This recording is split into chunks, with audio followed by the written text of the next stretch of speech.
عمر علي دا راته ووایه شلو نه سیوا ورځې وشوې دغه ورځې مو څنګه تېره کړې مفتي صاحب نن د کور افتتاح وکړه. السلام علیکم ورحمت الله وبرکاته.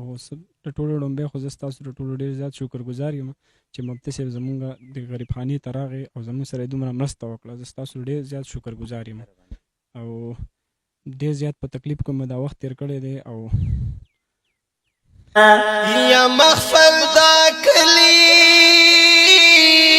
یا کلی خړ پر ښکارینو چې پکنا ستاغه هرنګ پرنګ ګلونا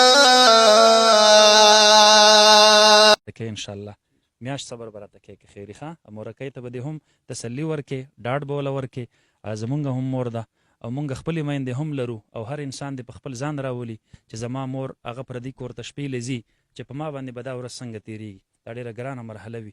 الله رب العالمین دې اسانه کړي. ډېره ډېره شکریه.